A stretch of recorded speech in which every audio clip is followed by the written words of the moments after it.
Did you know that Family Guy has been running for so long that if you watched every episode back to back, you'd be sitting there for over 7 days straight without sleeping? And tonight, we're going to explore the deep, intricate lore of this animated universe in the most soothing way possible. So, grab your favorite blanket, get comfortable, and let me take you through the fascinating world of Quahog, Rhode Island, where nothing is quite what it seems on the surface. The Griffin family saga begins long before Peter Griffin ever graced our television screens. In the quiet suburban streets of Spooner Street, a complex web of relationships, histories, and mysteries has been weaving itself for decades.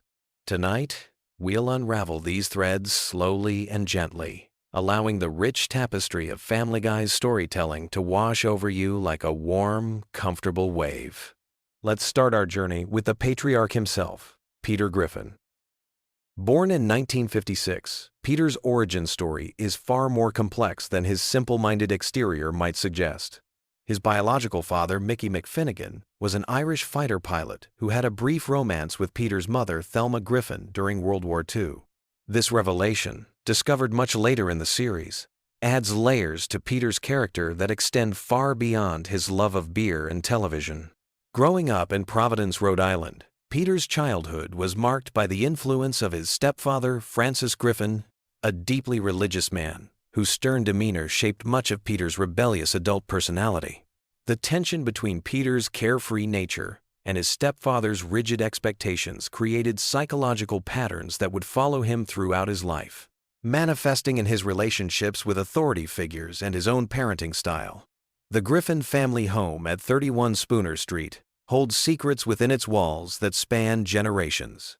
Built in the 1940s, the house has witnessed decades of Quahog's evolution from a quiet fishing village to the bustling suburban community we know today. Each room tells a story, from the basement where Peter keeps his various collections and hiding spots, to the attic, where family memories gather dust alongside forgotten treasures. Lois Pewterschmidt Griffin brings her own rich family history to the Griffin legacy. Born into the wealthy Pewterschmidt family, her upbringing in Newport, Rhode Island, was marked by privilege and expectations that she would eventually rebel against by marrying Peter. Her father, Carter Pewterschmidt, represents old money aristocracy, while her mother, Barbara, embodies the socialite lifestyle that Lois chose to leave behind for suburban family life. The love story between Peter and Lois began in the most unlikely circumstances. Their first meeting at a college party seemed destined for disaster, with Peter's crude humor clashing against Lois's refined sensibilities. Yet beneath the surface differences, they found a connection that would withstand decades of marriage, countless adventures, and the chaos that seems to follow the Griffin family wherever they go. Their eldest child, Meg Griffin, carries the weight of being the family scapegoat, but her character development reveals depths that extend far beyond the surface-level jokes. Born Megatron Griffin, her name itself hints at the complex relationship she has with power and identity. Throughout the series, glimpses of Meg's inner strength emerge, suggesting that her current role in the family dynamic may be more temporary than it appears. Chris Griffin, the middle child, represents the gentle heart of the Griffin family. His artistic nature and kind spirit often serve as a counterbalance to the chaos surrounding him. His relationship with his imaginary friend and his various creative pursuits reveal a sensitive soul navigating the complexities of adolescence while surrounded by the unconventional family dynamics that define the Griffin household. The youngest Griffin, Stewie, presents perhaps the most intriguing mystery in the entire series. His advanced intelligence, sophisticated vocabulary, and mysterious origins create questions that have puzzled fans for years. Some episodes suggest he's a genius infant, others hint at time travel capabilities, and still others present him as an ordinary baby whose adventures might exist primarily in his imagination. Brian Griffin, the family's talking dog, serves as both comic relief and philosophical anchor for the series. His role as the most rational member of the family often puts him in the position of voice of reason, though his own flaws and struggles with alcoholism and failed relationships make him a complex character rather than a simple moral compass. The extended Griffin family tree branches out in fascinating directions. Peter's sister, Karen, and his various relatives create a network of relationships that span different social classes and geographic regions. Each family gathering reveals new dynamics and old resentments that have been simmering beneath the surface for decades. Quahog itself functions almost as a character in the Family Guy universe. This fictional Rhode Island town has its own history, complete with founding families, local legends, and community traditions that date back centuries. The Drunken Clam, Peter's favorite bar, serves as more than just a drinking establishment. It's a social hub where local politics, gossip, and friendships are forged and tested. The town's various establishments each carry their own stories. The grocery store where Peter works has seen multiple ownership changes and corporate restructures, reflecting broader economic changes in small-town America. The local news station provides a window into Quahog's relationship with the outside world, while the various restaurants and shops create a sense of community continuity. Among Quahog's most colorful residents, we find characters whose backstories interweave with the Griffin family narrative in unexpected ways. Glenn Quagmire, the Griffin's neighbor, carries secrets from his past as a naval officer and pilot that occasionally surface to add depth to his character beyond his more obvious personality traits. His family history, including his relationship with his parents and his various romantic entanglements, creates ripple effects throughout the community. Cleveland Brown's departure and eventual return to Quahog represents one of the series' most significant character developments. His journey to Virginia and back again brought new perspectives to old friendships, while his marriage to Donna and the blending of their families created new dynamics in the established social order of Spooner Street. Joe Swanson's background as a police officer adds layers of law enforcement history to the neighborhood dynamic. His disability, acquired in the line of duty, represents both personal triumph and ongoing challenge, while his relationship with his wife Bonnie and their family creates another thread in the complex web of Spooner Street relationships. The recurring characters who populate Quahog each bring their own histories and motivations to the community. Mayor Adam West's eccentric leadership style masks a deeper commitment to his town, while his bizarre decisions often reveal unexpected wisdom. Dr. Hartman's medical practice serves the community despite his questionable competence, and his interactions with the Griffin family often provide insights into the town's healthcare system and social services. The series' approach to continuity creates interesting challenges for understanding Family Guy lore. Some episodes exist in their own bubble, while others build upon previous storylines or reference past events. This flexible approach to storytelling allows for both standalone adventures and deeper character development, creating a rich tapestry of experiences that can be appreciated on multiple levels. Religious and deeper, spiritual themes weave throughout Family Guy's narrative structure. Peter's complicated relationship with faith, influenced by his Catholic upbringing and his current skepticism, creates ongoing tension with his stepfather's devout beliefs. Lois's more moderate approach to spirituality provides balance, while the children navigate their own relationships with religious concepts and community expectations. The economic realities of the Griffin family life reflect broader American middle-class experiences. Peter's various jobs and career changes mirror the instability many families face in changing economic conditions, while Lois's occasional work outside the home represents the increasing necessity for dual-income households in suburban communities. Educational themes emerge through the children's school experiences at James Woods High School. The various teachers, administrators, and fellow students create a microcosm of American public education, complete with funding challenges, administrative politics, and the ongoing struggle to provide quality education in an underfunded system. Transportation plays a significant role in Family Guy lore, from Peter's various vehicles to the family's travel adventures. Each mode of transportation represents different aspects of American mobility culture, from the freedom of car ownership to the challenges of public transportation and the dreams of exotic travel destinations. The series' treatment of technology evolution provides a unique window into changing American society. Early episodes reflect the technology available at the time, while later episodes incorporate smartphones, social media, and digital culture into the storylines, creating interesting contrasts in how the characters adapt to technological change. Food culture permeates Family Guy storytelling, from Peter's love of unhealthy cuisine to the family's dining experiences at various restaurants. These food-related storylines often reflect broader American attitudes toward nutrition, dining culture, and the role of food in family bonding and social interaction. The changing seasons in Quahog provide natural rhythm to the series' storytelling. Holiday episodes create opportunities for family traditions, while seasonal activities reflect the natural cycle of New England life. These seasonal elements ground the fantastic elements of the show in recognizable patterns of American suburban life. As we reach the end of our gentle journey through Family Guy lore, it's worth noting that this animated universe continues to evolve and expand. New episodes add fresh layers to established characters while introducing new elements to the community of Quahog. The ongoing nature of the series means that tonight's exploration represents just one moment in a continuously growing tapestry of storytelling.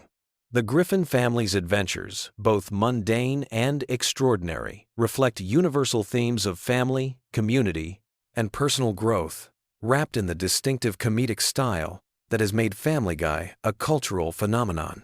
Whether dealing with everyday suburban challenges or embarking on impossible adventures, the characters of Quahog remind us that family bonds, friendship, and community connections provide the foundation for navigating life's complexities.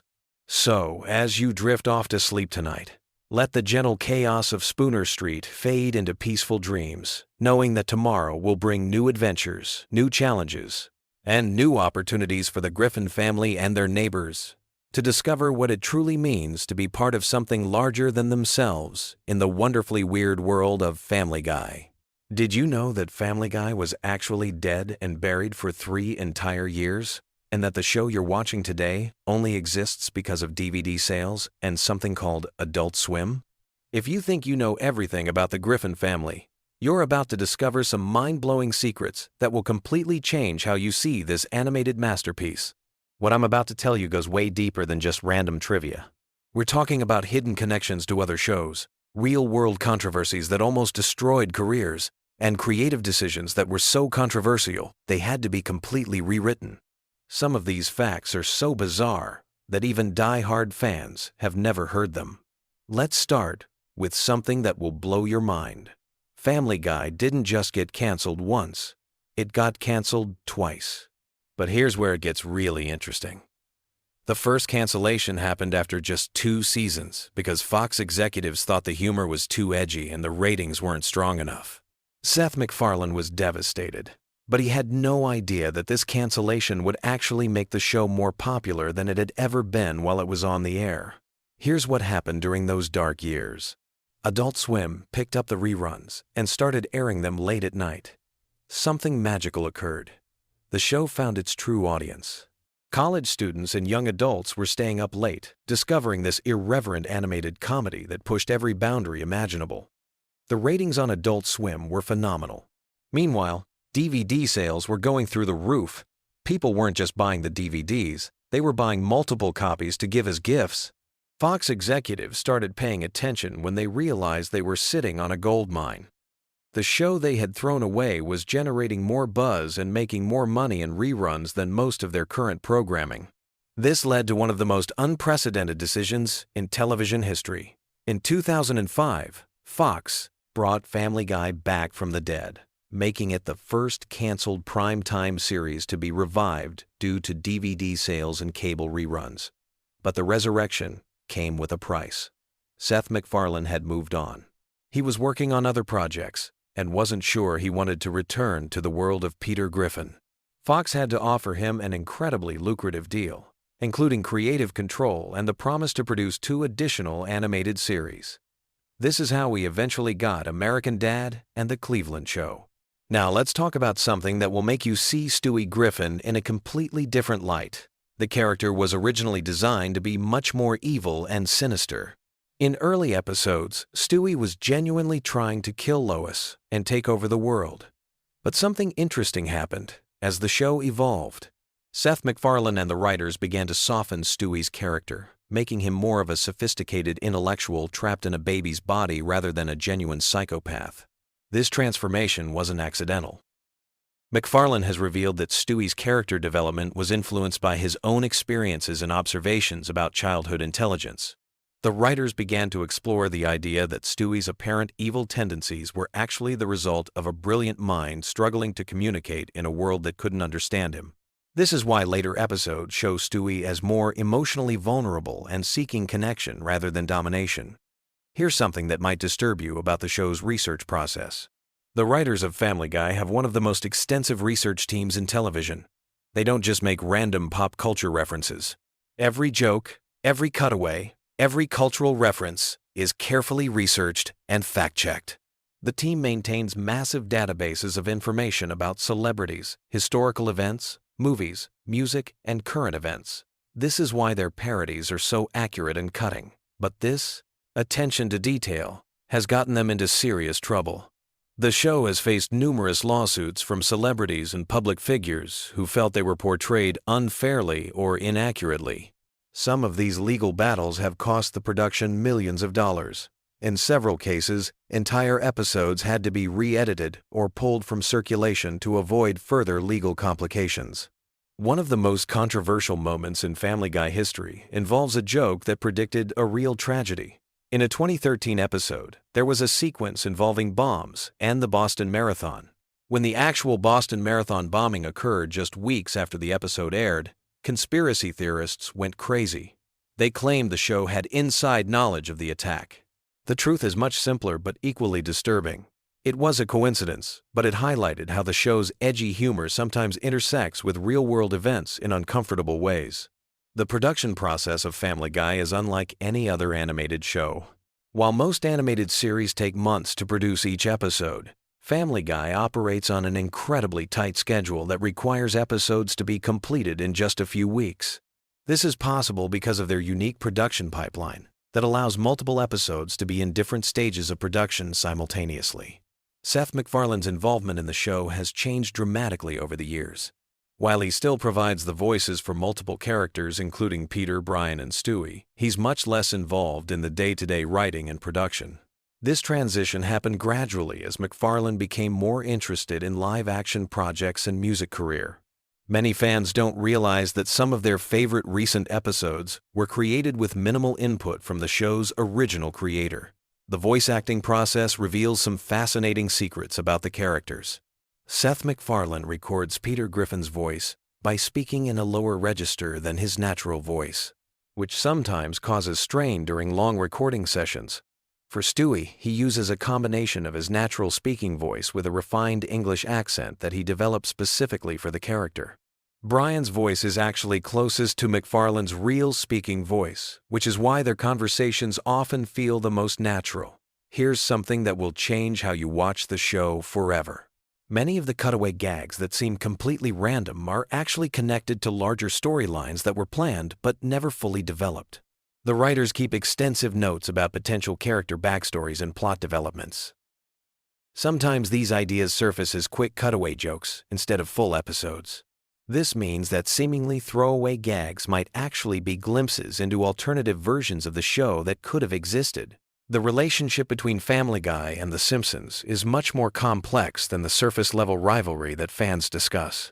Behind the scenes, there's actually a great deal of mutual respect between the creative teams. Several writers and animators have worked on both shows, and there are numerous hidden references and inside jokes that acknowledge this connection. The famous crossover episode took years to develop because both teams wanted to ensure they honored each other's creative legacy. The show's impact on popular culture extends far beyond just entertainment. Family Guy has influenced internet meme culture in ways that are still being discovered. The show's rapid-fire reference style and willingness to break the fourth wall helped establish many of the comedic conventions that now dominate social media and online content. Phrases and concepts from the show have entered everyday language in ways that most people don't even realize. One of the most closely guarded secrets about Family Guy involves the process of celebrity guest appearances. The show has featured hundreds of celebrity voices over the years, but the selection process is incredibly strategic. The producers maintain detailed profiles of celebrities, including their sense of humor, willingness to make fun of themselves, and potential controversy factors.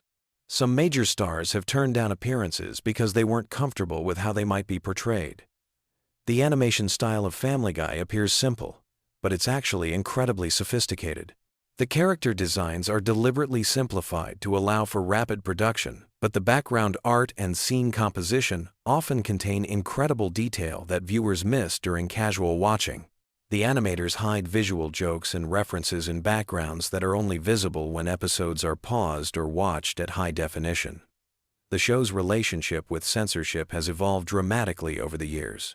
Early episodes pushed boundaries that would be considered tame by today's standards, while recent episodes deal with topics that would have been completely forbidden when the show began. This evolution reflects changing cultural attitudes, but it also shows how the creative team has learned to work within and around broadcasting restrictions. Family Guy's influence on other animated shows is immeasurable. The success of its revival proved that adult animated comedies could be viable long-term properties. This directly led to the creation or continuation of shows like Rick and Morty, Bob's Burgers, and numerous others. The show essentially saved the entire genre of primetime adult animation. The merchandising empire built around Family Guy generates hundreds of millions of dollars annually, but most of this success comes from international markets rather than domestic sales. The show's humor translates surprisingly well across cultural boundaries, making it one of the most globally successful American animated properties ever created. Behind the scenes, the show operates more like a comedy writer's room than a traditional animation studio. The collaborative process involves dozens of writers, animators, and producers working together to create each episode. Ideas can come from anywhere, and the best concepts often emerge from casual conversations rather than formal brainstorming sessions. The legacy of Family Guy extends far beyond entertainment into academic study. Universities now offer courses that analyze the show's cultural impact, comedic techniques, and social commentary. The show has become a legitimate subject of scholarly research in fields ranging from media studies to sociology. As we look toward the future, Family Guy continues to evolve while maintaining the irreverent spirit that made it a cultural phenomenon. The show that once faced cancellation has become an institution, proving that sometimes the most unexpected successes come from taking creative risks and refusing to compromise your vision. Whether you love it or hate it, Family Guy has fundamentally changed television comedy forever. These hidden aspects of its creation and evolution reveal a complex, carefully crafted entertainment machine that continues to surprise and provoke audiences worldwide. The next time you watch an episode, you'll see it through completely different eyes, understanding the incredible journey that brought these characters from cancellation to global cultural dominance. Have you ever wondered what makes Family Guy the perfect show to fall asleep to? Tonight, we're diving deep into the wonderfully weird world of Quahog to uncover some fascinating facts that might just help you understand why millions of people drift off to this animated chaos every single night. But first, let me ask you something. What if I told you that the baby genius who plots world domination actually has one of the most tragic character arcs in television history? Or that there's a scientific reason why Peter Griffin's voice might be the ultimate sleep aid? Stick around, because by the end of this video, you'll never look at your bedtime Family Guy marathon the same way again. Let's start with something that'll blow your mind. Stewie Griffin, that diabolical infant with the posh British accent, wasn't always the character we know today. In the original concept, he was supposed to be much darker and more sinister.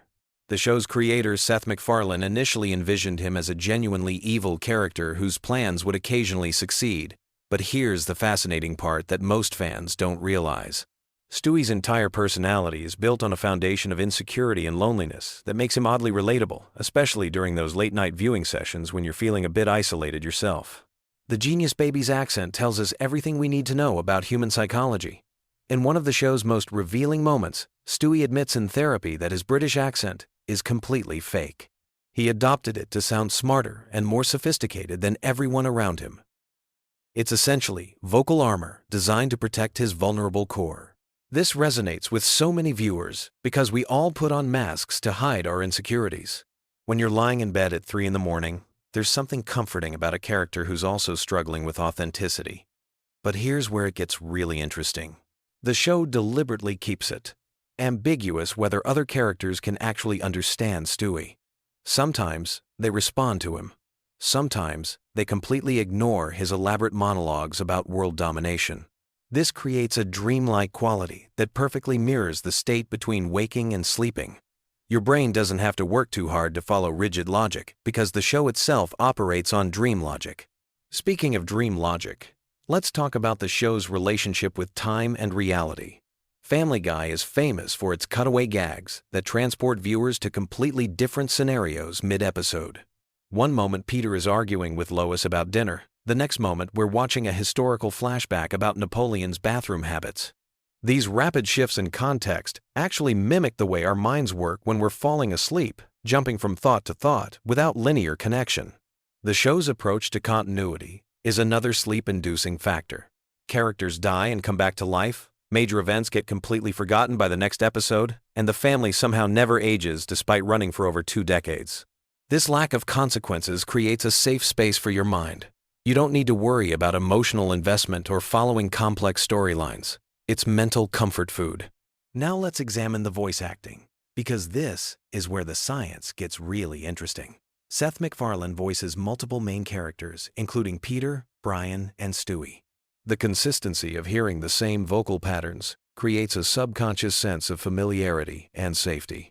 Peter's voice in particular has a rhythmic, almost hypnotic quality that many sleep specialists would recognize as naturally soothing. The slight nasal tone and steady pacing can actually help regulate breathing patterns. Brian Griffin represents something unique in the Family Guy universe. As the talking dog who serves as the show's voice of reason, he often delivers philosophical observations and cultural commentary. But here's what makes him perfect for sleep viewing.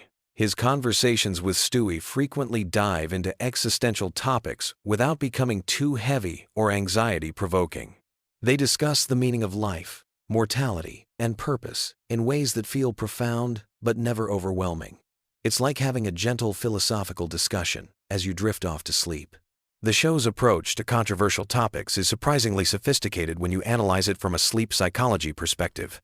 While Family Guy is known for pushing boundaries, it does so in such an over-the-top way that it becomes almost cartoonish rather than genuinely disturbing.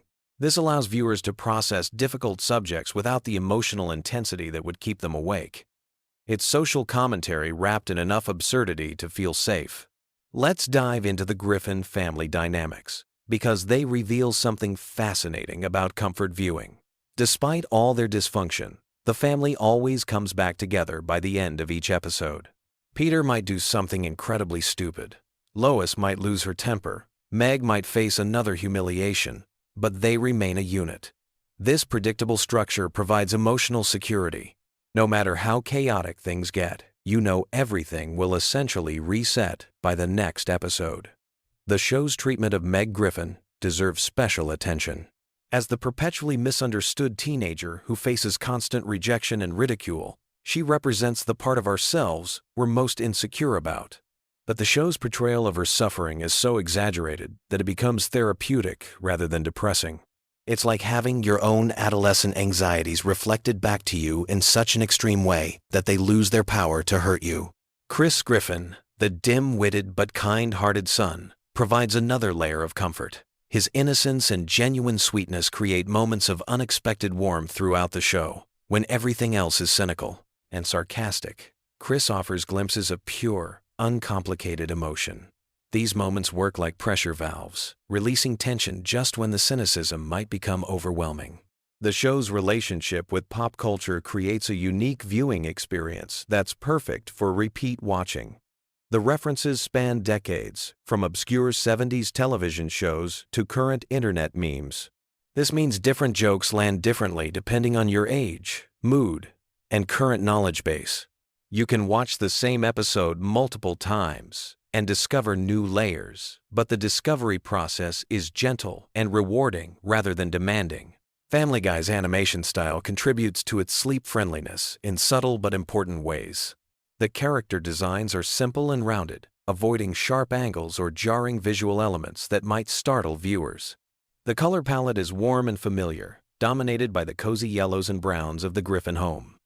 Even during action sequences or fantastical cutaways, the visual style remains consistent and non-threatening. The show's musical elements deserve recognition too. From Stewie and Brian's elaborate musical numbers to Peter's improvised songs, music is woven throughout the series in ways that create rhythm and flow. These musical interludes often serve as natural breaking points, giving your brain permission to zone out or drift away. The songs are catchy enough to be memorable, but rarely complex enough to demand active listening. One of the most brilliant aspects of Family Guy's sleep appeal is its relationship with repetition. The show has been running for so long that certain gags and character interactions have become ritualistic. Peter fighting the giant chicken, Stewie's elaborate revenge plots against Lois, Brian's pretentious literary aspirations. These recurring elements create a sense of familiarity that can be deeply comforting for regular viewers. The show's approach to violence is another key factor. While there's plenty of cartoon violence, it's always presented in such an unrealistic way that it never feels genuinely threatening. Characters get blown up, shot, crushed, and dismembered, only to appear completely fine in the next scene. This consequence-free violence allows viewers to experience excitement and tension without any lasting anxiety. Let's talk about the show's treatment of mortality, because this might be the most important element for sleep viewing. Death appears frequently in Family Guy, but it's always treated as either temporary or comedic rather than genuinely tragic. Characters die and return, discuss death casually, and face mortal peril without real consequences. For viewers dealing with their own mortality anxieties, especially late at night, this approach can be surprisingly therapeutic. The writing style of Family Guy creates a unique rhythm that mirrors natural sleep patterns. Episodes often start with high-energy scenarios that gradually wind down through various subplots and cutaways. By the time you reach the resolution, the pacing has naturally slowed, making it easier to transition into actual sleep. It's like the show is designed to help you power down. Family Guy's relationship with nostalgia is complex and comforting. The show constantly references and parodies elements from decades past, creating a sense of collective cultural memory. Whether it's a reference to an 80s movie, a 70s television show, or a 90s commercial, these callbacks create connections to simpler times. For many viewers, this nostalgic element provides emotional comfort that eases the transition to sleep. The show's approach to relationships and romance offers another layer of sleep-friendly content. Despite all the dysfunction and crude humor, there are genuine moments of love and connection between characters. Peter and Lois, despite their constant conflicts, clearly love each other. Stewie and Brian, despite their differences, have formed an everyday, unlikely but deep friendship. These relationship dynamics provide emotional warmth without demanding too much investment. Here's something most people don't realize about Family Guy's structure. The show operates on multiple levels of engagement. You can watch it as pure background noise, letting the familiar voices and music wash over you. You can engage with the surface-level humor and sight gags. Or you can dive deep into the cultural references and character development. This flexibility makes it perfect for different stages of falling asleep. The show's treatment of everyday situations is particularly sleep-friendly. Many episodes revolve around mundane domestic issues like household chores, neighbor disputes, or family dinners that somehow spiral into elaborate adventures. But no matter how wild things get, they always return to the familiar setting of the Griffin home. This creates a sense of adventure within safety, excitement within security. Family Guy's approach to current events and social issues provides another comfort layer. The show comments on politics, social trends, and cultural phenomena, but always through the lens of cartoon absurdity. This allows viewers to engage with real-world concerns without the anxiety that usually accompanies such topics. It's like having a pressure release valve for contemporary stress. The show's episodic nature means you never have to worry about missing crucial plot developments if you fall asleep mid-episode. While there are occasionally multi-part episodes or recurring storylines, the vast majority of episodes are self-contained. This removes the anxiety about keeping up with complex narratives and allows your mind to relax completely. As we wrap up this deep dive into why Family Guy has become the ultimate sleep companion for millions of viewers, remember that comfort viewing is a deeply personal experience. What works for one person might not work for another. But there's something undeniably special about a show that can make you laugh, think, and ultimately feel at peace, all within the span of 22 minutes. The genius of Family Guy as a sleep aid lies in its perfect balance of engagement and relaxation. It's stimulating enough to occupy your conscious mind and prevent anxious thoughts from taking over, but familiar and comforting enough to allow your subconscious to begin the journey towards sleep.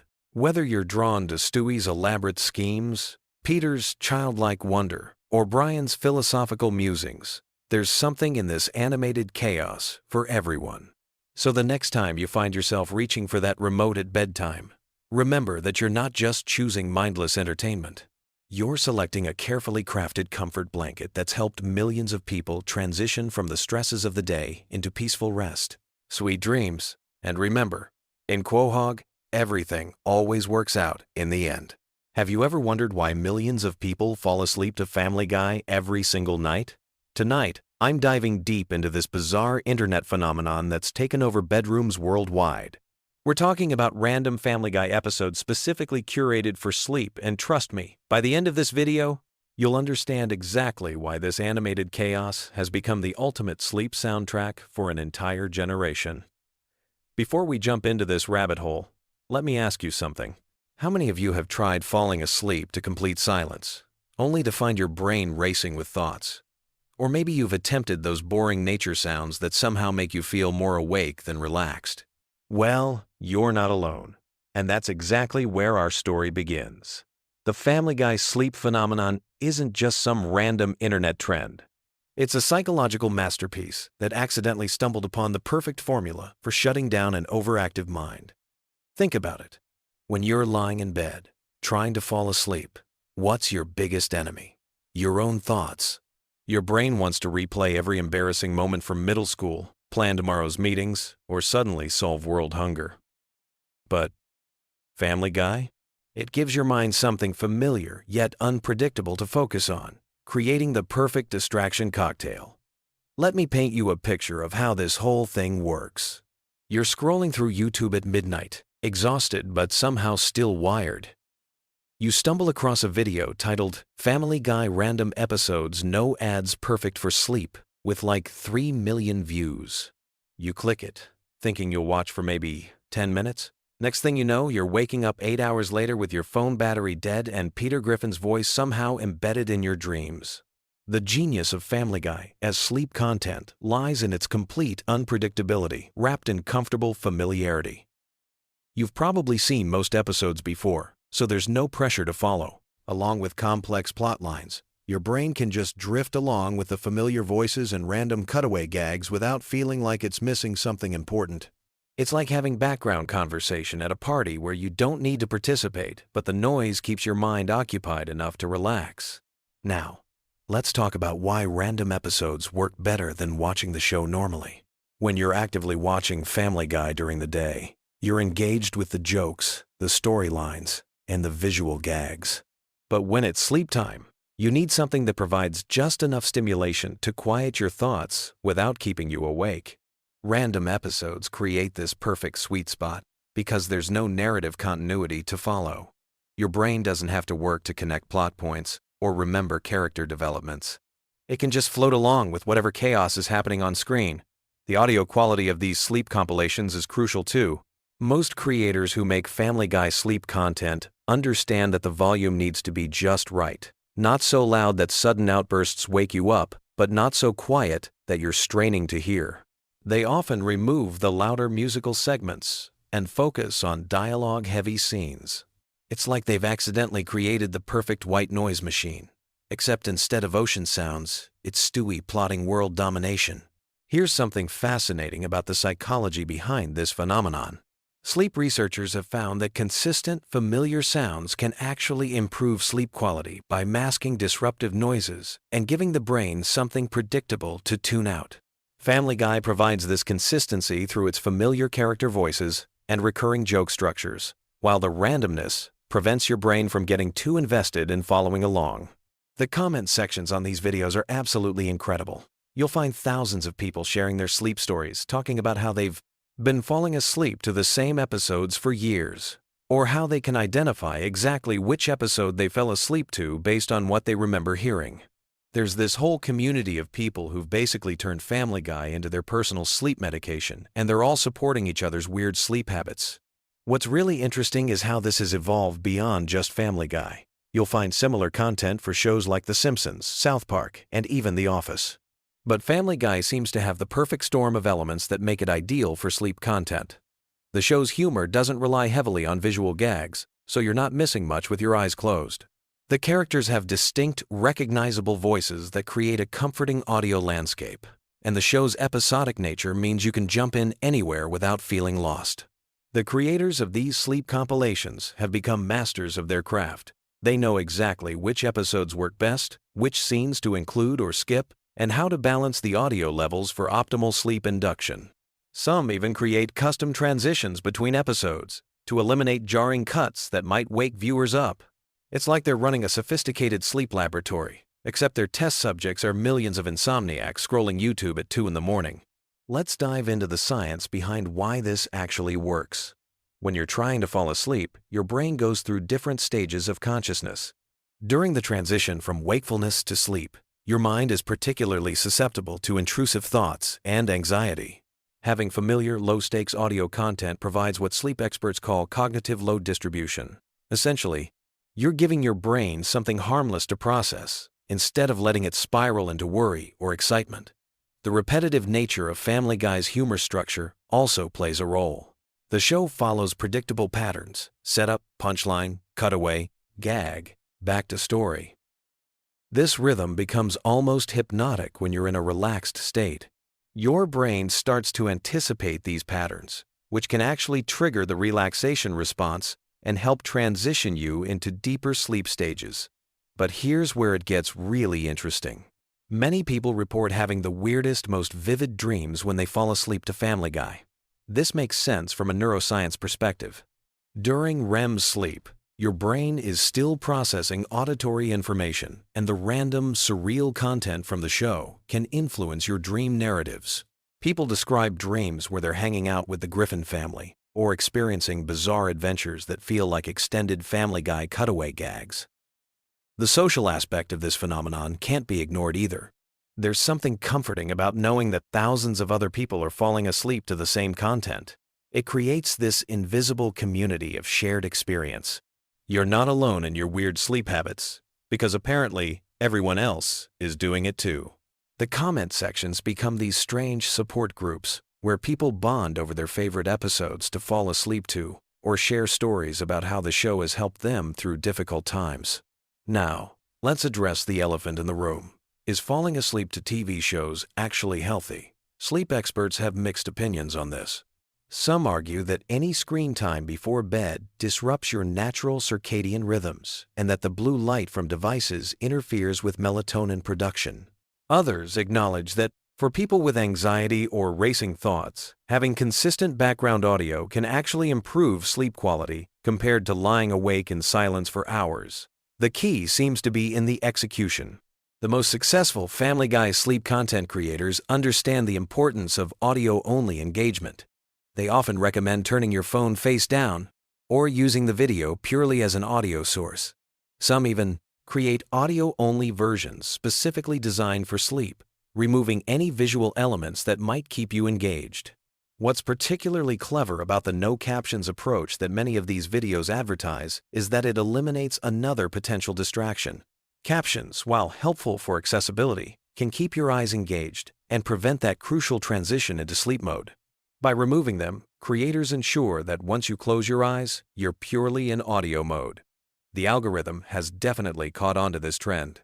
YouTube's recommendation system has become incredibly sophisticated at identifying sleep content and serving it to users who are likely to engage with it during late-night browsing sessions. This has created a whole ecosystem of sleep-focused content creators who specialize in curating the perfect bedtime entertainment. The timing of when people discover this content is usually pretty consistent. It typically happens during periods of high stress, major life changes, or when dealing with insomnia.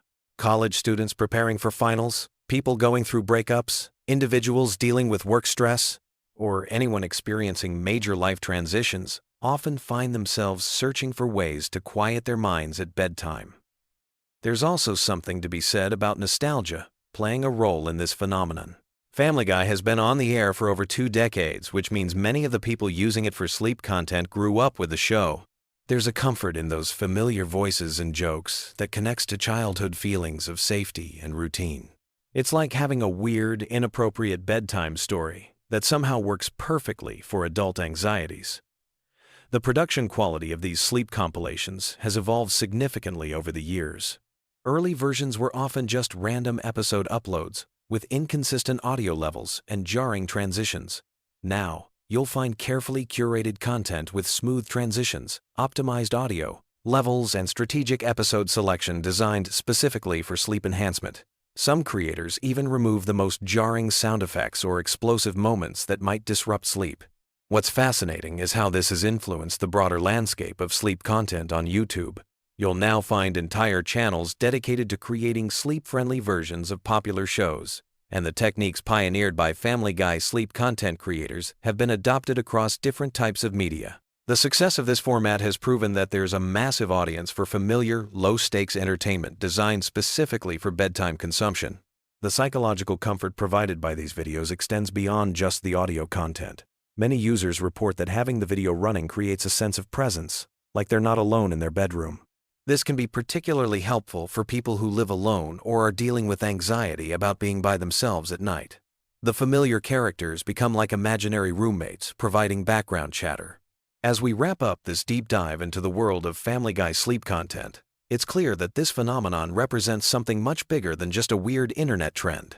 It's a collective solution to a modern problem that millions of people face every night. In our hyper-connected, always-on world, our brains often struggle to shut down when it's time for sleep. These carefully curated random episodes provide exactly what many people need: a familiar, comforting, and just engaging enough audio landscape to help transition from the chaos of daily life into peaceful sleep. Whether you're already part of this strange community or you're curious to try it for yourself, remember that good sleep hygiene is ultimately about finding what works for your individual needs. For millions of people, that apparently involves falling asleep to the dysfunctional antics of the Griffin family. And honestly, in a world full of sleeping problems, that seems perfectly reasonable to me. So tonight, when you're lying in bed with your mind racing, maybe give it a try. Search for Family Guy random episodes for sleep and see if this bizarre internet phenomenon might just be the solution to your bedtime struggles. Sweet dreams, and remember, if Peter Griffin can fall asleep anywhere, so can you. Hey there, night owls and Family Guy fanatics. If you're settling in for some sleep but your brain is still buzzing, you've clicked on the perfect video. Tonight we're diving deep into the wonderfully weird world of Quahog, with some absolutely wild Family Guy facts that'll either lull you to sleep or keep you awake, pondering the bizarre genius of Seth MacFarlane's creation. Picture this scenario. You're lying in bed, eyes getting heavy, but your mind keeps wandering. Maybe you're thinking about that awkward conversation you had at work, or wondering why you ate that entire bag of chips for dinner. Well, forget all that mundane stuff, because we're about to embark on a journey through 20 years of Family Guy madness that's guaranteed to give your brain something much more entertaining to chew on. Let's start with something that might surprise you about the show's origins. When Seth MacFarlane first pitched Family Guy, he was just 24 years old and working at Hanna-Barbera. The network executives were so impressed with his 15-minute pilot that they ordered the series on the spot. But here's the kicker. MacFarlane had never actually run a television show before. He was essentially handed the keys to a multi-million-dollar production with zero experience as a showrunner. Talk about fake it till you make it. Speaking of MacFarlane, did you know he was supposed to be on one of the planes that hit the World Trade Center on September 11th? He had a ticket for American Airlines Flight 11, but overslept after a night of drinking and missed the flight by just 10 minutes. When he arrived at the airport and learned what had happened, he realized how close he'd come to never creating the Griffin family we know and love today. It's one of those sliding door moments that makes you think about how different pop culture would be if he'd caught that flight. Now let's talk about Brian Griffin, the family's intellectual dog who walks on 2 legs and drives a Prius. Brian's character was actually inspired by MacFarlane's own dog, also named Brian, who passed away in the early 2000s. The real Brian was a white Labrador retriever and MacFarlane has said that losing him was one of the most difficult experiences of his life. When the show temporarily killed off cartoon Brian in 2013, the fan backlash was so intense that MacFarlane received death threats. People were legitimately angry about a fictional dog's death, which says something about how attached viewers had become to these animated characters. The temporary death of Brian actually serves as a perfect example of how deeply fans connect with Family Guy's characters, even though they're supposed to be parodies and caricatures. When Brian was hit by a car and replaced by a new dog named Vinny, voiced by Tony Sirico from The Sopranos, social media exploded with outrage. There were online petitions, angry tweets, and even real-world protests. The writers had planned to bring Brian back all along. It was meant to be a multi-episode arc exploring how the family would cope with loss, but the reaction was so overwhelmingly negative that they cut the storyline short and resurrected Brian after just 2 episodes. Here's something that might blow your mind about the show's production process. Each episode of Family Guy takes approximately 10 months to create, from start to finish. That means when you're watching a new episode that just aired, the writers were working on the initial script almost a year ago. This long production timeline sometimes creates weird situations where the show references current events that are no longer current by the time the episode airs, or misses major cultural moments entirely because they couldn't pivot quickly enough. The cutaway gags that Family Guy is famous for were actually born out of necessity rather than creative choice. In the early seasons, episodes would often run short, and the writers needed quick ways to fill time. These random flashbacks and non-sequitur scenes were easy to animate and didn't require complex storytelling or character development. What started as a time-filling technique became the show's signature storytelling device, copied by countless other animated series. Let's dive into some character-specific weirdness. Stewie Griffin's distinctive football-shaped head wasn't originally intended to be football-shaped at all. MacFarlane has said that Stewie's head design was meant to evoke a more oval, egg-like shape that would make him look unnatural and slightly alien. The football comparison only came up after the character was already established, and now it's impossible to unsee. Stewie's sexuality has been a topic of debate among fans for years, but MacFarlane has given conflicting answers about whether the baby is gay, straight, or something else entirely. In some interviews, he suggested that Stewie is gay, while in others, he said the character is too young for sexual orientation to be relevant. The ambiguity seems to be intentional, allowing viewers to interpret the character however they want while keeping the writers free to take Stewie in any direction the story demands. Peter Griffin's voice is actually just Seth MacFarlane doing an impression of a security guard he knew growing up in Connecticut. The guard worked at the animation studio where MacFarlane interned during college, and he would do this exaggerated New England accent that MacFarlane found hilarious. Years later, when he needed a voice for Peter, he remembered that security guard and based the entire character's speech pattern on him. The show's relationship with censorship has always been complicated and fascinating. While Family Guy pushes boundaries constantly, there are still certain words and topics that are completely off limits for broadcast television. The writers have developed an entire arsenal of creative workarounds, using sound effects, cutaways, and strategic editing to suggest things they can't show explicitly. Sometimes the censored version is actually funnier than what they originally wrote because the restrictions force them to be more creative. Cleveland Brown's spin-off series, The Cleveland Show, was actually planned before Family Guy was even renewed for its 4th season. MacFarlane and the writers knew they wanted to explore Cleveland's character more deeply, but they weren't sure Family Guy would survive long enough to make it happen. When the show came back from cancellation stronger than ever, they were able to move forward with Cleveland's solo series, though it only lasted 4 seasons before Cleveland returned to Quahog. The character of Meg Griffin has gone through more voice actress changes than any other main character on the show. Lacey Chabert voiced Meg for the 1st season and part of the 2nd, but left due to scheduling conflicts with her film career. Mila Kunis took over the role and has been playing Meg ever since, but many fans still don't realize there was ever a different voice actress. Interestingly, Kunis was only 15 when she started voicing Meg, making her younger than the character she was playing. Family Guy's cancellation and resurrection story is one of the most unusual in television history. The show was canceled after just 3 seasons due to low ratings, but DVD sales and syndication reruns on Adult Swim introduced it to a whole new audience. The ratings for the reruns were actually higher than the ratings for new episodes had been when the show first aired. This success convinced Fox to bring the show back, making Family Guy the first canceled series to be revived purely based on DVD sales and cable reruns. The show's animation style has evolved significantly over the years, though casual viewers might not notice the changes. Early episodes were animated using traditional cell animation techniques, while current episodes are created entirely using digital animation software. The digital process allows for more complex visual effects and faster production times, but some longtime fans argue that the hand-drawn episodes had a warmer, more organic feel. Here's something that might surprise you about the show's writing process. Despite Family Guy's reputation for random stream-of-consciousness humor, every single cutaway gag and non-sequitur moment is carefully planned and scripted. The writers spend weeks crafting these seemingly spontaneous moments, testing them with focus groups and refining them until they hit just the right note of absurdity. What feels effortlessly random is actually the result of meticulous preparation and timing. The character of Quagmire was originally going to be named Quahog, after the town where the Griffins live. But the writers realized that having a character and a location with the same name would be confusing for viewers, so they changed it to Quagmire at the last minute. The name Quagmire is actually a play on words, combining the idea of being stuck in a difficult situation with the character's, shall we say, adventurous romantic life. Death, the Grim Reaper character who occasionally appears on the show, was voiced by Norm Macdonald in his early appearances.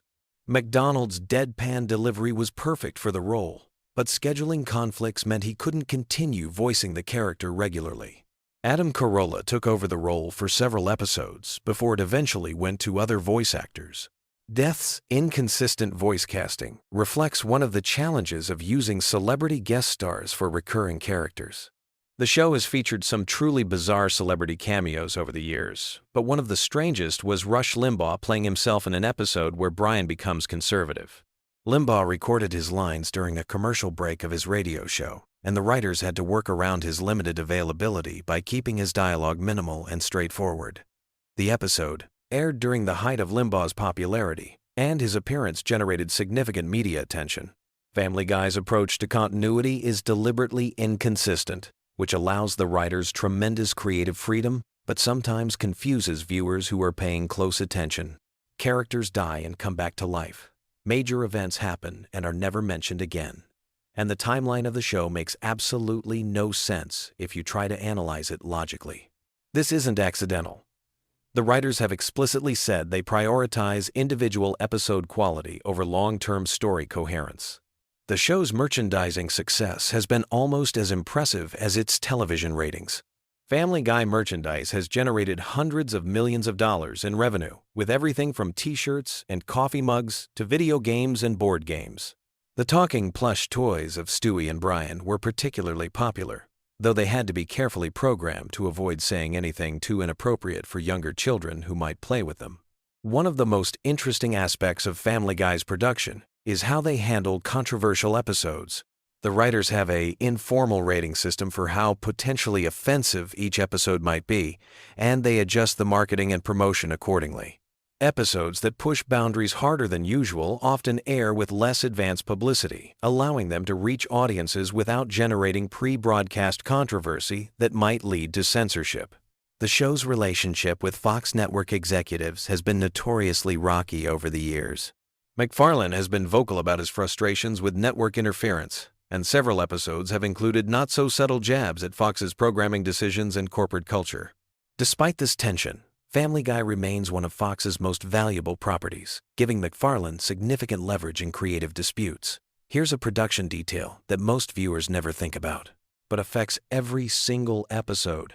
The timing of animated comedy is completely different from live-action comedy because animated characters can move and react in ways that real actors cannot. Jokes that would fall flat in live action can work perfectly in animation because the visual possibilities are unlimited. The writers and animators work closely together to ensure that the timing of visual gags matches the rhythm of the dialogue. The voice recording process for Family Guy is also unique in the animation world. Most animated shows record each actor separately, but Family Guy often brings the main cast together for group recording sessions. This allows for more natural interactions and improvisation, though it also makes the recording process more expensive and time-consuming. Seth MacFarlane voices multiple characters, so he sometimes has to have conversations with himself, switching between Peter, Brian, and Stewie within the same scene. As you're drifting off to sleep tonight, think about this final fact. Family Guy has now been on the air for over 2 decades, making it one of the longest-running animated series in television history. Kids who watched the first episode when it premiered in 1999 are now adults with children of their own. The show has outlasted multiple generations of network executives, survived cancellation, and adapted to completely different media landscapes, from broadcast television to streaming services. The Griffin family has become as familiar to many people as their own relatives, which is both impressive and slightly disturbing when you consider how dysfunctional that family actually is. But maybe that's the secret to Family Guy's enduring appeal. In a world where real families can be just as complicated and bizarre as the fictional ones we see on television, there's something comforting about knowing that no matter how weird your own family dynamics might be, at least you're not dealing with a talking baby who's constantly plotting world domination, and a dog who's writing the great American novel. Sweet dreams, and remember, life's a lot like Family Guy. Sometimes it makes perfect sense. Sometimes it's completely random, and sometimes you just have to go with it and hope for the best. Whether you're a longtime fan or a newcomer to the show, these facts give you a glimpse into the creative chaos that makes Family Guy such a unique entry in television history. Sleep well, and maybe you'll dream about Quahog tonight. Hey there, night owls and Family Guy fanatics! If you're settling in for some bedtime content about everyone's favorite dysfunctional animated family, you've come to the right place. Tonight we're diving deep into the Griffin household with some fascinating facts that'll either help you drift off peacefully or keep you up thinking about just how wild this show really gets. Now, before we jump into our relaxing journey through Quahog, let me ask you something. Have you ever really stopped to think about how Family Guy has been part of our lives for over 2 decades? Since 1999, this show has given us countless laughs, memorable cutaway gags, and characters that have become household names. But tonight, we're going beyond the surface-level humor to explore some truly mind-blowing details you probably never knew. Here's something that might surprise you right off the bat. Family Guy was actually canceled not once, but twice by Fox. The first cancellation happened in 2002 after just 3 seasons. The network executives thought the show wasn't finding its audience. But here's where it gets interesting. Adult Swim picked up the reruns, and the show exploded in popularity. The DVD sales went through the roof, and suddenly Fox realized they had made a massive mistake. They brought it back in 2005, and it's been running ever since. Sometimes, the best things in life really do come back when you least expect them. Let's talk about the voice behind Stewie Griffin for a moment. Seth MacFarlane, the show's creator, originally based Stewie's voice on a combination of Rex Harrison from My Fair Lady and a generic posh English accent. But here's the fascinating part. MacFarlane has mentioned in interviews that Stewie's sexuality has always been deliberately ambiguous. The character exists in this interesting space where his romantic interests shift depending on what serves the story best. It's actually a clever writing technique that keeps the character unpredictable and allows for more diverse storylines. Speaking of voices, did you know that Seth MacFarlane voices not just Stewie, but also Peter Griffin, Brian Griffin, Glenn Quagmire, Tom Tucker, and Carter Pewterschmidt? That's 6 major characters, all coming from one incredibly talented vocal performer. When you think about it, MacFarlane is essentially having conversations with himself in most scenes. The man has to switch between these distinct personalities, sometimes within the same sentence. It's like being a one-person theater troupe. Here's a production fact that'll blow your mind. Each episode of Family Guy takes approximately 10 months to complete, from initial concept to final product. The animation process alone requires hundreds of individual artists working on different aspects. Every single movement, facial expression, and background detail has to be hand-drawn and then digitally colored. When you consider that the show produces over 20 episodes per season, you start to realize the incredible amount of work that goes into bringing the Griffin family to life. The show's famous cutaway gags weren't actually planned from the beginning. They evolved naturally as the writers found themselves wanting to include jokes that didn't fit into the main storyline. These random flashbacks and fantasy sequences became such a signature element that other animated shows have tried to copy the format, but none have quite captured the same spontaneous energy that Family Guy brings to these moments. Now, let's explore some character development that might help you see the show in a new light. Brian Griffin, the family dog, was originally going to be much more of a background character. MacFarlane has said that Brian evolved into the show's voice of reason almost by accident. The writers kept finding themselves using Brian as a way to comment on Peter's more outrageous behavior, and gradually he became this intellectual counterpoint to the family's chaos. It's interesting how a character can grow beyond their original intended purpose. Here's something about the show's cultural impact that's worth pondering as you drift off tonight. Family Guy has been translated into dozens of languages and broadcasts in over 100 countries worldwide. But the cultural references and American humor don't always translate perfectly. International versions sometimes have to completely rewrite jokes or replace cultural references with local equivalents. Imagine trying to explain a 1,980 seconds American pop culture reference to someone in rural Japan. The localization teams for this show deserve serious recognition. The relationship dynamics within the Griffin family actually reflect a lot of real family psychology, despite all the absurd situations they find themselves in. Take the sibling rivalry between Chris and Meg, for example. While it's exaggerated for comedic effect, it captures something genuine about how teenagers navigate their place within family hierarchies. Even the marriage between Lois and Peter, with all its dysfunction, touches on real issues that many couples face, just amplified to ridiculous proportions. One aspect of the show that's evolved significantly over the years is its approach to social commentary. Early seasons focused more on pure absurdist humor, but as the series progressed, it began tackling more complex social and political issues. The writers found ways to embed serious conversations about topics like religion, politics, and social justice within the framework of outrageous comedy. It's like sneaking vegetables into a kid's favorite dessert. The animation style of Family Guy has also undergone subtle but significant changes over the decades. If you compare early episodes to recent ones, you'll notice the color palette has become richer, the character movements more fluid, and the background details more elaborate. Technology has allowed the animators to add layers of visual storytelling that weren't possible in the better show's early days. Yet they've managed to maintain the core visual identity that makes Family Guy instantly recognizable. Let's talk about the show's relationship with music for a moment. Family Guy has featured hundreds of musical numbers over the years, from elaborate production numbers to simple character songs. Seth MacFarlane's background in musical theater heavily influences these sequences. Many of the songs are surprisingly well crafted from a musical standpoint, with proper verse-chorus structures and sophisticated orchestrations. Some episodes are essentially animated musicals disguised as sitcom episodes. Here's a fascinating detail about the show's writing process. The writer's room operates on a principle they call yes and, borrowed from improvisational comedy. When someone pitches an idea, no matter how outrageous, the group tries to build on it rather than shut it down immediately. This approach has led to some of the show's most memorable and bizarre moments.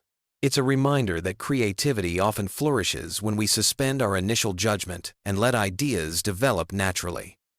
The character of Meg Griffin represents something unique in television comedy. She's simultaneously the most normal member of her family and the one who receives the most abuse from everyone around her. This creates an interesting dynamic where the audience often sympathizes with her while still laughing at her misfortunes. It's a delicate balance that the writers have maintained for over 20 years, and it speaks to something deeper about how we treat people who don't fit into expected social roles. Cleveland Brown's departure to his own spin-off show and eventual return to Family Guy created some interesting continuity challenges for the writers. They had to explain his absence and return in ways that felt natural to the ongoing story, while also acknowledging the real-world production reasons behind these changes.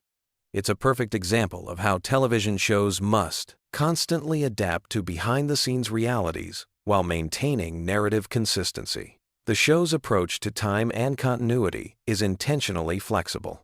Characters age slowly or not at all, major events from one episode might never be mentioned again, and the family's financial situation fluctuates wildly depending on story needs. This loose approach to continuity allows for maximum creative freedom, but also creates opportunities for dedicated fans to spot inconsistencies and create theories about the show's internal logic. Family Guy's influence on internet culture cannot be overstated.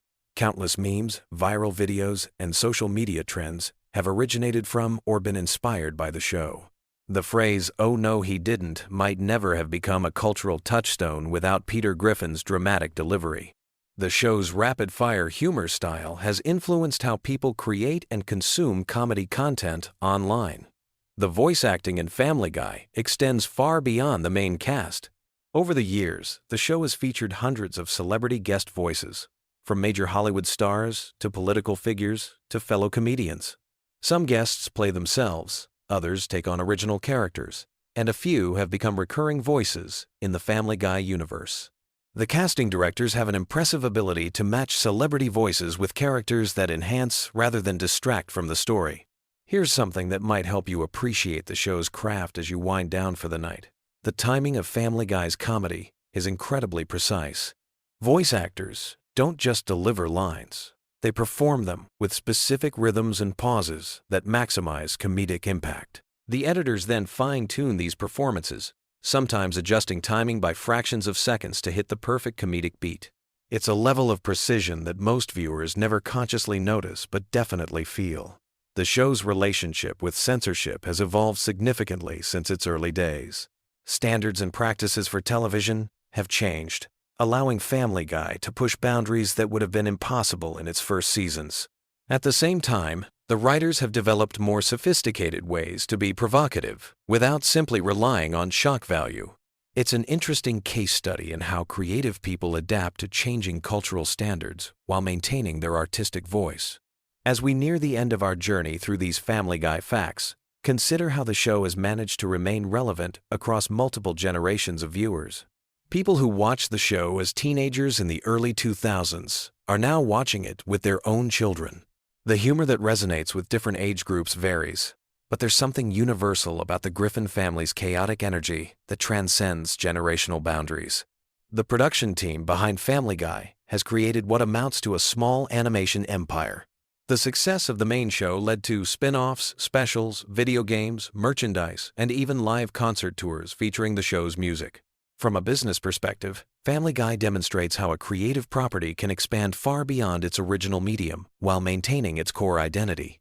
Finally, as you settle in for sleep tonight, remember that Family Guy represents something special in the landscape of American entertainment. It's a show that dares to be completely ridiculous while occasionally touching on profound truths about family, society, and human nature. Whether you're a longtime fan or someone who just discovered the show, there's something comforting about knowing that somewhere in the fictional town of Quahog, the Griffin family is probably getting into some new absurd adventure. The next time you watch Family Guy, you might find yourself noticing details you never saw before, appreciating the craft behind the chaos, or simply enjoying the comfort of familiar characters doing wonderfully unpredictable things. Sometimes the best. Entertainment doesn't try to change your life. It just makes the everyday world a little more interesting and a lot more fun. Sweet dreams, and remember, tomorrow's another day in Quahog, and there's always another ridiculous adventure waiting just around the corner. Whether you're Team Peter, Team Brian, or even Team Meg, the Griffin family will be there whenever you need a laugh or just want to escape into a world where anything can happen, and usually does. Picture this. You're lying in bed, eyes heavy, ready to drift off into dreamland. But instead of counting sheep, what if I told you some absolutely wild facts about one of television's most chaotic families? Tonight, we're diving deep into the bizarre, hilarious, and sometimes disturbing world of Family Guy with facts so strange they might just lull you into the most entertaining sleep of your life. So get comfortable, dim those lights, and let me take you on a journey through Quahog that's perfect for your bedtime routine. Whether you're a die-hard fan or just need something to occupy your mind as you wind down, these Family Guy facts will give you plenty to think about as you drift off to sleep. Let's start with something that might surprise you about the show's creation. Family Guy almost never made it to air in the first place. Seth MacFarlane created the pilot when he was just 24 years old, working as a writer and animator for Hanna-Barbera. The original pilot was so different from what we know today that it's almost unrecognizable. Brian wasn't even supposed to be the sophisticated martini-drinking intellectual we know and love. Originally, he was just going to be a regular dog who occasionally spoke. But McFarlane decided that having a talking dog who acted completely normal would be funnier than having one who was still essentially just a pet. Speaking of Brian, here's a fact that might keep you thinking as you fall asleep. Brian Griffin is technically immortal in some episodes, but ages normally in others. The show has never been consistent about whether Brian ages like a regular dog or if he's somehow exempt from typical canine lifespans. In some episodes, he's mentioned to be around 7 years old in dog years, which would make him middle-aged. But in others, he references events from decades ago, as if he experienced them personally. This inconsistency is just one of many things that make Family Guy's continuity so fascinatingly chaotic. Now, let's talk about Stewie Griffin, the baby genius with questionable intentions. Did you know that Stewie's sexuality has been a subject of debate not just among fans but actually within the show's writing room? Seth MacFarlane has stated in interviews that Stewie is meant to be gay, but the character's sexuality has been portrayed inconsistently throughout the series. In early episodes, Stewie had crushes on various female characters, but later seasons have shown him with clear attractions to male characters. The writers have deliberately kept this ambiguous, which adds another layer to Stewie's already complex character. Here's something that might give you pleasant dreams. The voice actors for Family Guy are incredibly talented beyond just their work on the show. Seth MacFarlane, who voices Peter, Brian, and Stewie, is also an accomplished singer who has released several jazz albums. His singing voice is so good that he's performed with major orchestras and has even done tribute concerts to classic crooners like Frank Sinatra. Imagine Peter Griffin serenading you to sleep with smooth jazz standards. Let's dive into some facts about the show's most controversial character, Peter Griffin himself. Peter's weight has been a running gag throughout the series, but did you know that his exact weight has been mentioned multiple times with wildly different numbers? In some episodes, he's said to weigh around 270 pounds, while in others, the number jumps to over 300. The inconsistency is intentional, reflecting how the show treats Peter's physical characteristics as fluid depending on what's funniest for any given episode. Peter's job history is another source of endless entertainment and confusion. Throughout the series, he's worked at a toy factory, a brewery, various other random jobs, and has even been unemployed for extended periods. But here's what's interesting. The show never explains how the Griffin family maintains their lifestyle during Peter's unemployed periods. They live in a decent house in what appears to be a middle-class neighborhood, yet Peter's employment status seems to have no impact on their standard of living. It's one of those cartoon logic elements that you just have to accept. Speaking of the Griffin house, have you ever noticed that the layout seems to change between episodes? Sometimes there are rooms that appear out of nowhere, and other times, familiar rooms seem to vanish. The basement, in particular, seems to change size and purpose depending on the episode's needs. In some episodes, it's a small storage space, while in others, it's large enough to hold elaborate contraptions or even entire gatherings. This kind of flexible architecture is common in animated shows, but Family Guy takes it to particularly absurd lengths.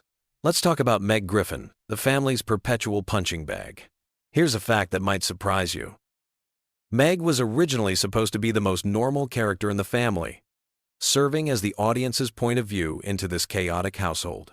But as the show evolved, the writers found it funnier to make her the target of everyone's abuse. This shift happened gradually over the first few seasons, and by the time it was fully established, Meg had transformed from a relatable teenager into a character whose suffering was played for laughs. The voice of Meg has also changed throughout the series. Originally voiced by Lacey Chabert, the role was taken over by Mila Kunis starting in Season 2. The transition was so seamless that many viewers didn't even notice the change. Kunis was actually still a teenager when she started voicing Meg, making her closer in age to the character than most voice actors are to their animated counterparts. Here's a soothing fact about the show's animation style. Family Guy uses a technique called cutaway gags that allows for infinite creative possibilities.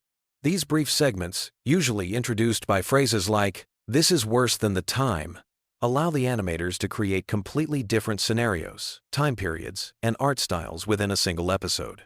Some of these cutaways reference obscure pop culture moments, while others create entirely fictional scenarios. The animators have said that creating these cutaways is one of the most enjoyable parts of working on the show because there are virtually no limitations on what they can create. Let's discuss some facts about Quahog, the fictional Rhode Island town where the Griffins live. The town's name is actually a type of clam, which is fitting given Rhode Island's coastal location. But here's what's interesting. The geography of Quahog seems to change depending on the episode's needs. Sometimes it's portrayed as a small town where everyone knows each other, while other times it seems large enough to support multiple shopping districts, airports, and major venues. The town has everything from a small town feel to big city amenities, depending on what the plot requires. The Drunken Clam, the bar where Peter and his friends hang out, is based on real bars that McFarlane frequented during his college years. The atmosphere and the type of conversations that happen there are drawn from McFarlane's actual experiences, which explains why the dialogue often feels so authentic despite the absurd situations. Here's something that might help you drift off. The show's theme song is intentionally designed to be catchy and memorable, but it's also shorter than most television theme songs. This was a deliberate choice to maximize the amount of time available for actual content in each episode. The brevity of the theme song allows for more jokes and story development, which is part of why Family Guy episodes often feel packed with content. Let's talk about some of the show's recurring characters and their origins. Glenn Quagmire, the Griffin's oversexed neighbor, was originally conceived as a minor character who would appear occasionally, but the writers found his character so entertaining that he became a regular part of the cast. His distinctive laugh and catchphrase, "giggity," weren't in the original character design, but developed naturally as the voice actor, Seth MacFarlane, experimented with the character's vocal patterns. Cleveland Brown, Peter's friend who eventually got his own spin-off show, was originally going to be a very different character. The writers initially conceived him as being more similar to Peter in personality, but they decided it would be funnier to make him the calm, rational member of the group. This decision led to Cleveland becoming the voice of reason among Peter's friends, often serving as a counterbalance to their more outrageous behavior. Joe Swanson, the paraplegic police officer, was created to add diversity to the show's cast, but the writers were careful to make his disability just one aspect of his character rather than his defining trait. In many episodes, Joe is the most competent and heroic character, often solving problems that the other characters can't handle. His wheelchair is rarely portrayed as a limitation, and he's often shown doing things that would be impossible for anyone, disabled or not. Here's a relaxing fact about the show's production schedule. Family Guy episodes are typically produced months in advance, which allows the animators and voice actors to take their time perfecting each episode. Unlike live-action shows that have to rush to meet weekly deadlines, animated shows like Family Guy can spend weeks on individual scenes, ensuring that every joke lands and every visual gag is perfectly timed. The show's writer's room operates on a collaborative system where anyone can contribute ideas, regardless of their official role on the show. This has led to some of the show's most memorable moments coming from unexpected sources. Sometimes the person responsible for continuity might suggest a joke that becomes central to an episode, or a voice actor might improvise a line that becomes a recurring catchphrase.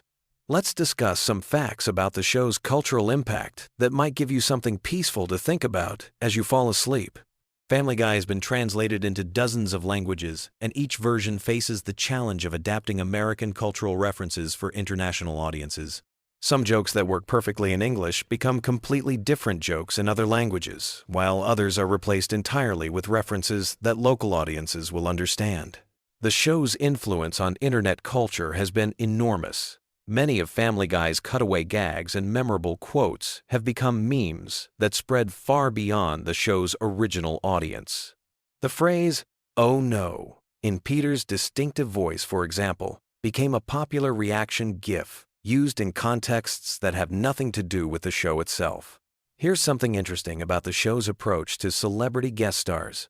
Unlike many animated shows that cast celebrities to voice characters similar to themselves, Family Guy often has famous people voice characters that are completely different from their real personalities. This approach has led to some surprising and entertaining performances that showcase different sides of well-known actors and musicians. The show's approach to continuity is deliberately inconsistent, which actually makes it more relaxing to watch in some ways. You don't need to remember every detail from previous episodes to understand what's happening, because the show often contradicts its own established facts for the sake of a good joke. This means you can watch episodes in any order and still enjoy them fully, which is perfect for casual viewing or when you're trying to wind down. Let's talk about some facts about the show's music and sound design. Family Guy employs a full orchestra for many of its musical numbers, which is unusual for an animated television series. This attention to musical detail means that even throwaway songs and cutaway gags are often surprisingly well-produced and catchy. The show's composers have backgrounds in both television and theatrical music, which explains why many of the musical segments feel like they could work on stage. The sound effects in Family Guy are often created in unusual ways. The iconic sound of Peter falling down and hurting himself, which happens in almost every episode, is actually a combination of several different sounds layered together. The voice actors often provide their own sound effects during recording sessions, which gives the show a more organic feel than if all the sounds were added in post-production. Here's a fact that might help you smile as you drift off. The show's animators often hide small details in backgrounds that only the most observant viewers will notice.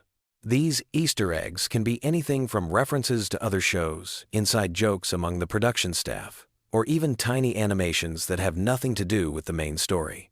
Finding these hidden details has become a hobby for some fans, who watch episodes multiple times just to catch things they missed.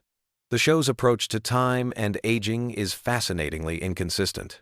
While the characters never seem to get older, the show acknowledges the passage of time in other ways. Technology updates, cultural references change, and real-world events are incorporated into episodes. This creates a strange temporal bubble where the characters exist in a perpetual present that somehow includes decades of cultural history. Let's discuss some production facts that showcase the incredible amount of work that goes into each episode. A single episode of Family Guy requires thousands of individual drawings, even though much of the animation is now done digitally.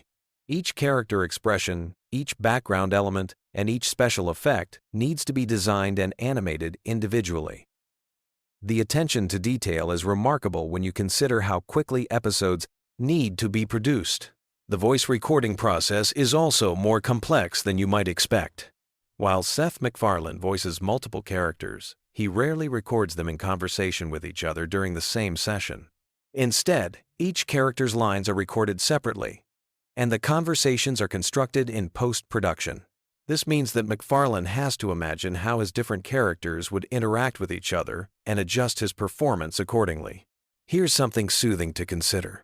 Despite all the chaos and controversy surrounding Family Guy, the show has created jobs for hundreds of people over its many seasons. Animators, voice actors, writers, musicians, sound engineers, and countless other professionals have built careers working on this show. In a way, all of this absurd humor has created a small community of creative people who work together to bring these ridiculous stories to life. The show's international success has also led to cultural exchange in unexpected ways. American animators have learned techniques from international studios, while animators from other countries have brought their own cultural perspectives to American television. This cross-pollination of ideas has enriched the medium of animation as a whole. As we near the end of our journey through these Family Guy facts, let's consider something that might give you pleasant dreams. The show's enduring popularity suggests that there's something universally appealing about stories of dysfunctional families who, despite all their problems, somehow stick together. Even though the Griffin family is exaggerated to absurd proportions, there's something recognizable about their dynamics that resonates with audiences around the world.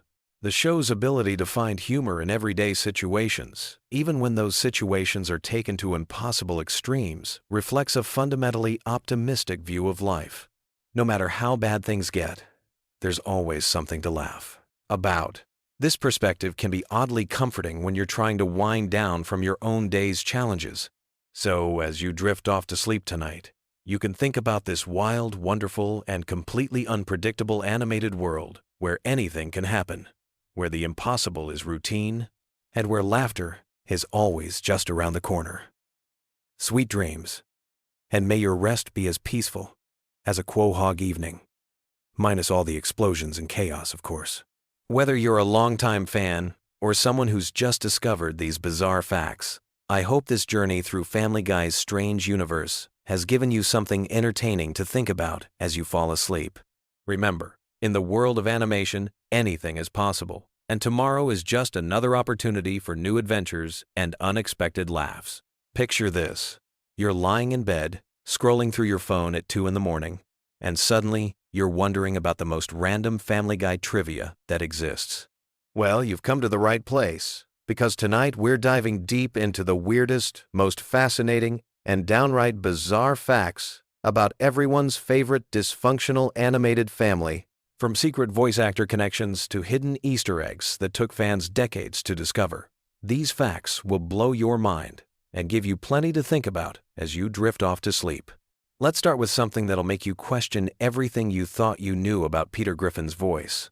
Did you know that Seth MacFarlane actually based Peter's distinctive voice on a security guard he met while working at Hanna-Barbera?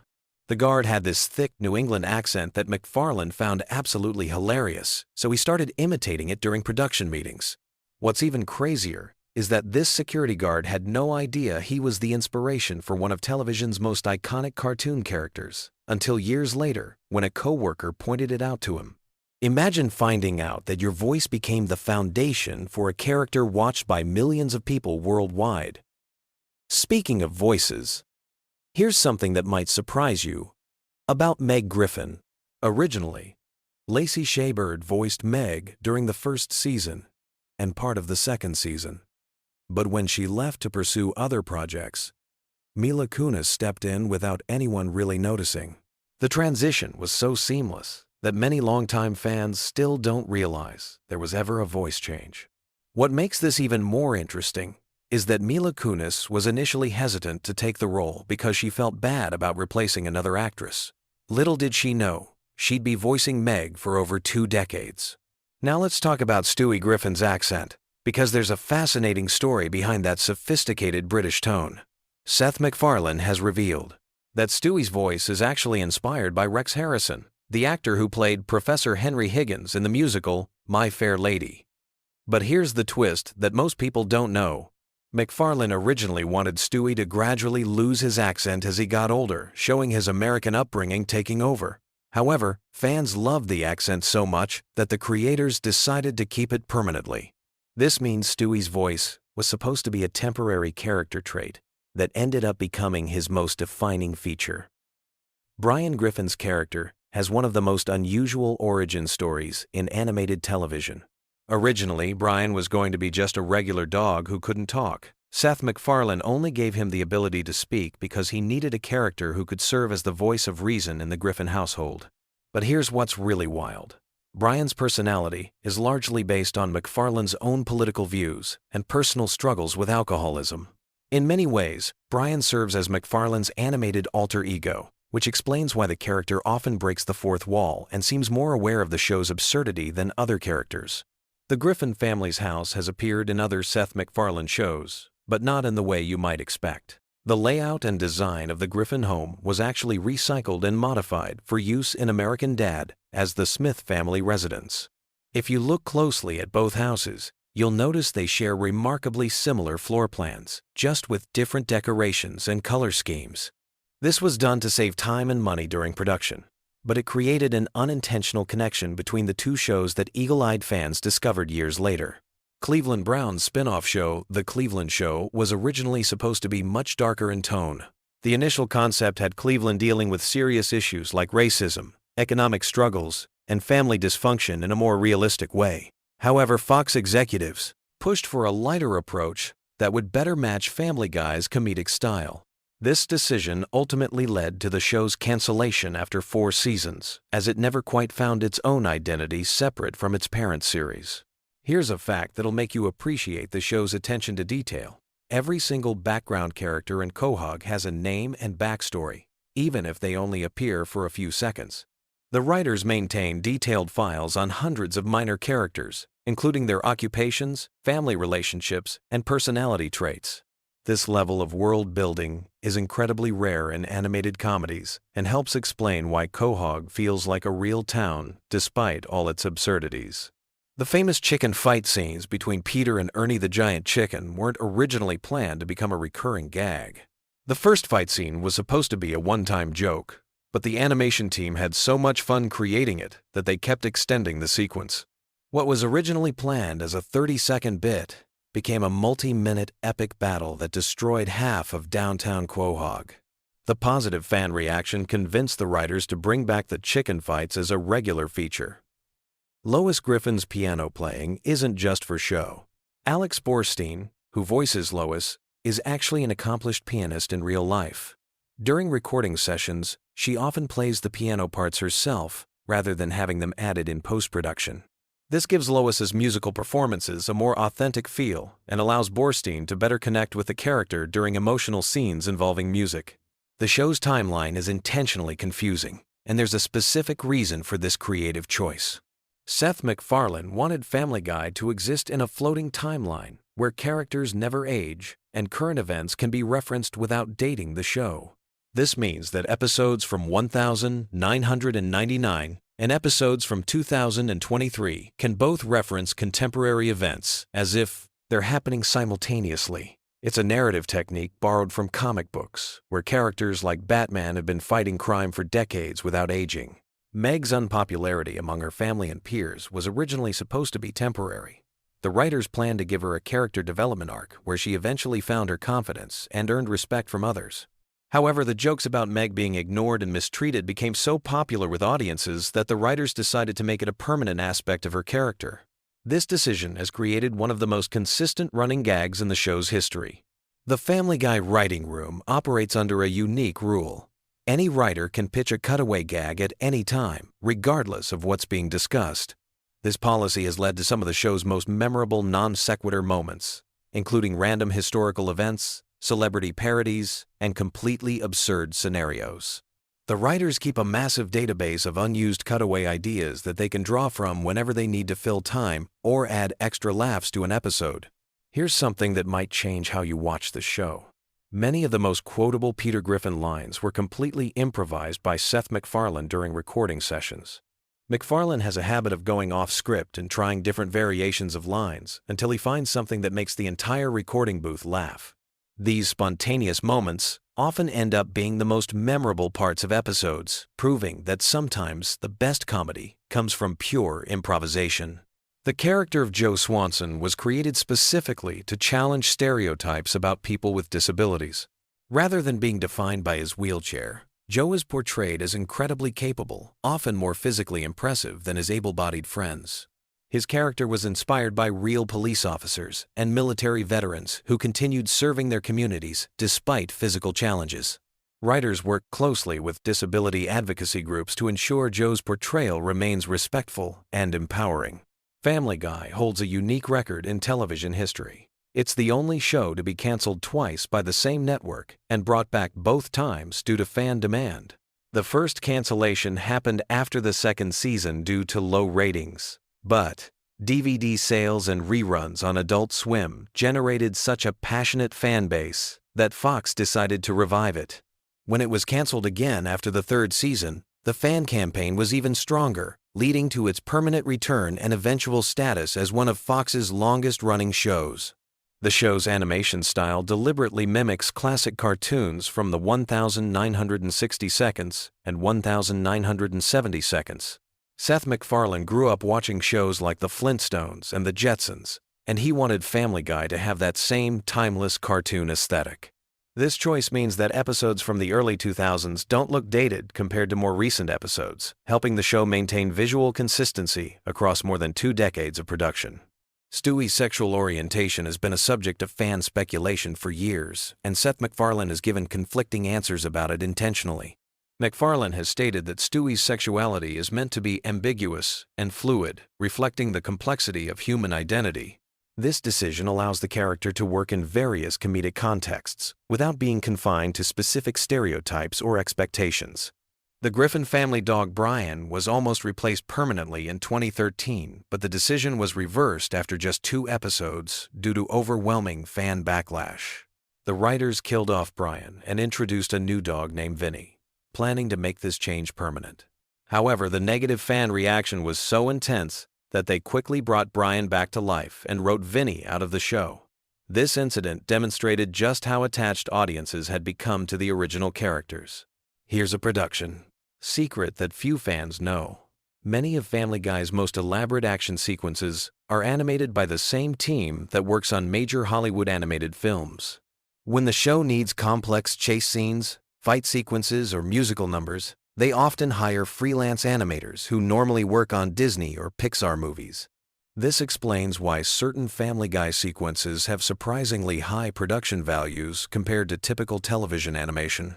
The town of Quahog is loosely based on several real New England locations, but it's primarily inspired by Cranston, Rhode Island, where Seth MacFarlane spent time during his childhood. Many of Quahog's landmarks and businesses are based on real places that MacFarlane remembered from his youth. The Drunken Clam Bar, for example, is inspired by a combination of several actual bars in the Providence area. Cleveland's voice actor Mike Henry made the unusual decision to step down from voicing the character in 2020, stating that a black character should be voiced by a black actor. This decision led to extensive recasting and rewriting to maintain character continuity while respecting the importance of authentic representation in voice acting. The transition process involved careful collaboration between Henry, the new voice actor, and the writing team to preserve Cleveland's established personality. Family Guy episodes often contain hidden references to other Seth MacFarlane projects, including American Dad and The Orville. These Easter eggs are scattered throughout episodes in the form of background details, character names, and brief visual gags. Finding all these connections has become a hobby for dedicated fans who maintain detailed databases of cross-references between MacFarlane's various shows. The show's musical numbers are often more complex than they appear on screen. Many of the songs featured in Family Guy episodes are full-length compositions that get edited down for television. Complete versions of these songs exist and are sometimes released as bonus content or special features. The writers and composers put significant effort into creating these musical sequences, often treating them as mini-musicals within the larger episode structure. Quagmire's famous giggity catchphrase was originally supposed to be used only once as a throwaway joke. Seth MacFarlane was experimenting with different ways to express the character's perverted excitement when he stumbled upon the giggity sound. The phrase became so associated with Quagmire that it's now impossible to imagine the character without it, showing how sometimes the most memorable elements of fictional characters emerge completely by accident. The Family Guy universe contains numerous characters who have appeared across multiple episodes spanning decades, creating one of the most extensive animated fictional communities on television.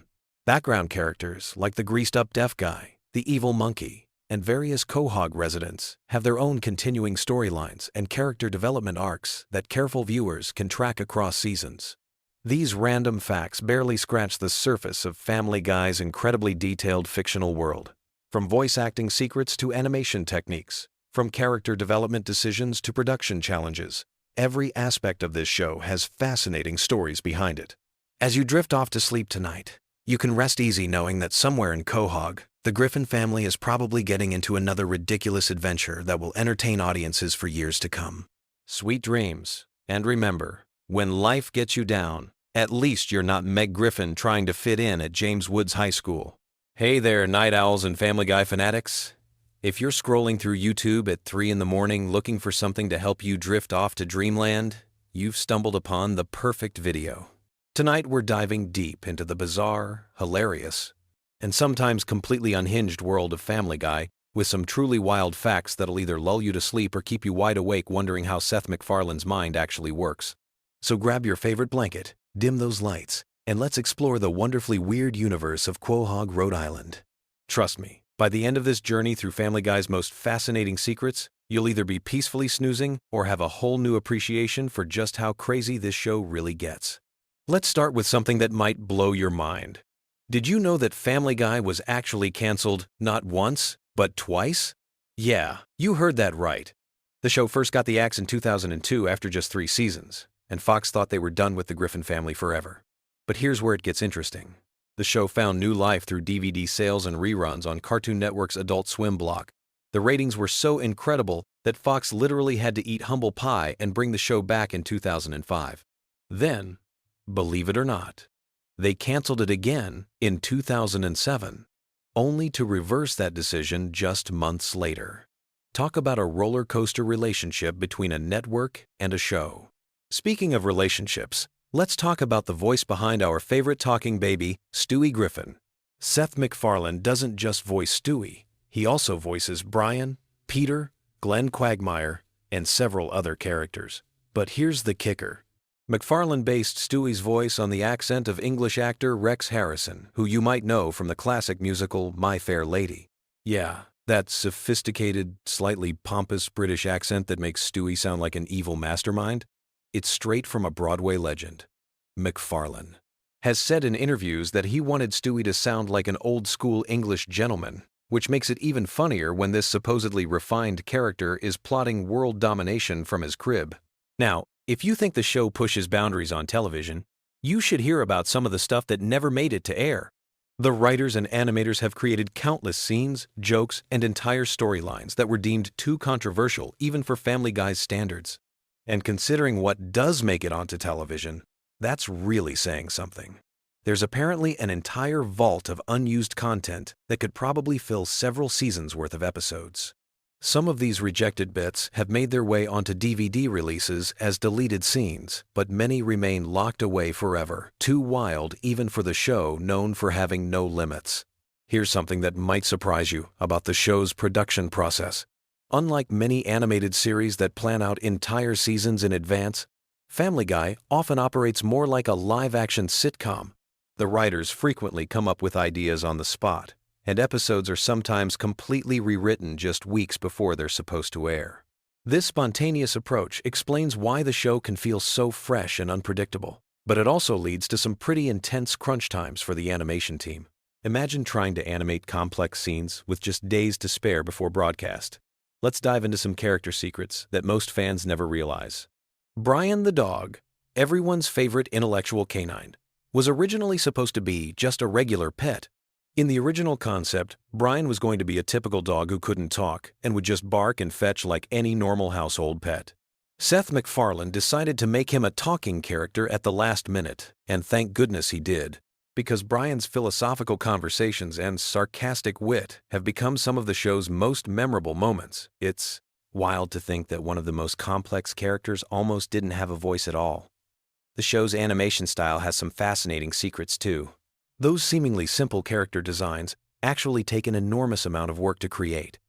Each character has hundreds of different facial expressions and poses that animators can mix and match. Stewie alone has over 300 different mouth positions just for speaking different sounds.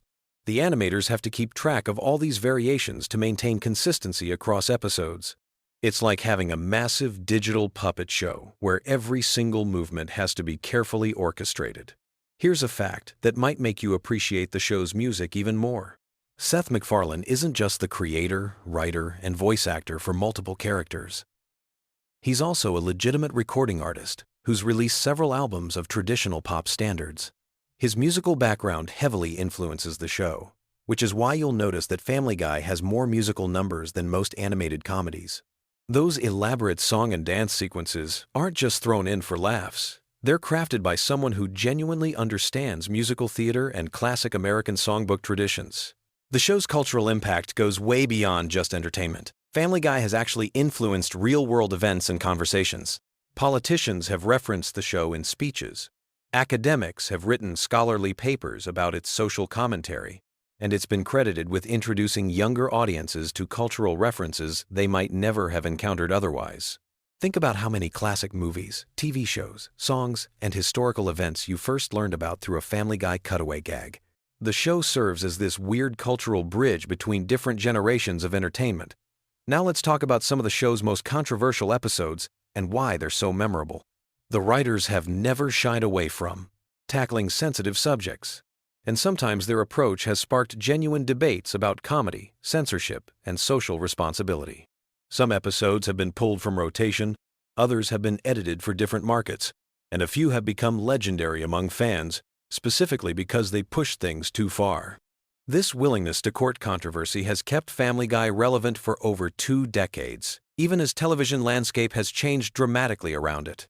The voice acting process for Family Guy is unlike anything you'd expect.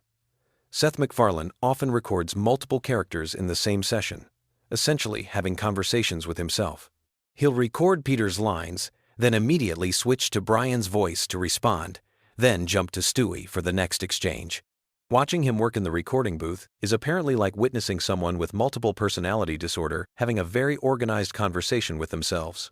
Other voice actors have said it's both impressive and slightly unsettling to watch. Here's something that connects to the show's longevity. Family Guy has aired over 400 episodes, making it one of the longest-running animated series in television history. To put that in perspective, if you watched every single episode back-to-back, you'd be sitting there for more than 150 hours straight. That's almost a full week of continuous Family Guy content. The show has literally created enough material to entertain someone for an entire week without sleeping, eating, or taking a single break. The show's international versions reveal some fascinating cultural differences. Family Guy is broadcast in dozens of countries, and each version has to navigate different censorship standards and cultural sensitivities. In some countries, entire jokes are replaced with completely different content. In others, characters' names are changed, and certain running gags are modified to make sense to local audiences. There are versions of Family Guy where the cultural references are so different that they're essentially completely different shows with the same characters. Let's explore some behind-the-scenes drama that most fans never hear about. Like any long-running show, Family Guy has had its share of creative disagreements, contract disputes, and personality conflicts. Seth MacFarlane has been very public about his occasional frustrations with the show, even stepping back from day-to-day involvement for several seasons. There have been disputes over storylines, character development, and the general direction of the show. Some former writers and voice actors have shared stories about heated arguments in writers' rooms and recording sessions that had to be stopped because of creative differences. The show's merchandising empire is absolutely massive, but some of the most interesting products never made it to market. There have been proposed Family Guy video games, theme park attractions, and even a planned Broadway musical that would have featured the Griffin family in live-action musical theater. The legal and logistical challenges of adapting animated characters for different mediums have killed dozens of potential projects over the years. Imagine walking through a Family Guy theme park, or watching actors in Peter and Lois costumes singing on Broadway. Here's a production secret that reveals how much work goes into each episode. A single 22-minute episode of Family Guy requires approximately 8 months to complete from initial concept to final broadcast. The process involves dozens of writers, voice actors, animators, sound engineers, and editors. Every single frame is reviewed multiple times. Every joke is analyzed and often rewritten. And every visual gag is carefully planned and executed. What looks like simple animation on screen represents thousands of hours of collaborative creative work. The show's relationship with censorship has created some legendary stories. There are episodes that exist in multiple versions, with different levels of content depending on when and where they're broadcast. The uncensored DVD versions of some episodes contain jokes and scenes that have never been seen on television. Meanwhile, daytime reruns are edited so heavily that some episodes are barely recognizable. The writers have learned to create content in layers, knowing that different versions will need different levels of editing for different audiences. Family Guy's influence on internet culture deserves its own discussion. The show has generated countless memes, viral videos, and online discussions. Certain episodes have become legendary specifically because of how they're shared and referenced online. The show's cutaway gag format translates perfectly to social media, where short, punchy jokes can be easily shared and remixed. Some Family Guy moments have become more famous as internet memes than they ever were as television content. The voice acting talent that has appeared on Family Guy reads like a who's who of entertainment. Celebrities often jump at the chance to appear on the show, sometimes playing themselves, sometimes voicing original characters. The guest star list includes everyone from major Hollywood actors to political figures to professional athletes. Some celebrities have become recurring characters, while others have appeared just once but created memorable moments that fans still talk about years later. Here's something that might change how you watch the show. Many of the seemingly random cutaway gags are actually carefully constructed references to specific movies, TV shows, or historical events. The writers spend considerable time researching these references to make sure they're accurate, even when they're being completely absurd. There are entire databases that catalog every cultural reference in every episode, and the depth of knowledge required to understand all the jokes is honestly staggering. The show's animation has evolved significantly over its run, but not always in ways you might expect. While the overall character designs have remained consistent, the background art, lighting effects, and scene composition have become much more sophisticated. Early episodes look almost primitive compared to recent ones, but the evolution has been so gradual that most viewers don't notice. Comparing the pilot episode to current episodes is like looking at completely different shows that happen to use the same characters. Family Guy's impact on other animated shows cannot be overstated. The success of Family Guy paved the way for countless other adult animated comedies, from American Dad to Rick and Morty to BoJack Horseman. The show proved that animated comedies could tackle adult themes and attract mature audiences, opening up an entire genre that barely existed before. Many current animators and writers cite Family Guy as a direct influence on their work and career choices. The show's approach to storytelling often breaks conventional narrative rules in fascinating ways.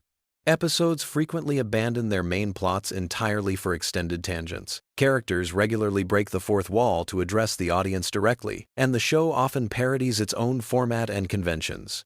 This meta approach to comedy requires a level of self-awareness that's rare in television, and it's part of what keeps longtime fans engaged, even after hundreds of episodes.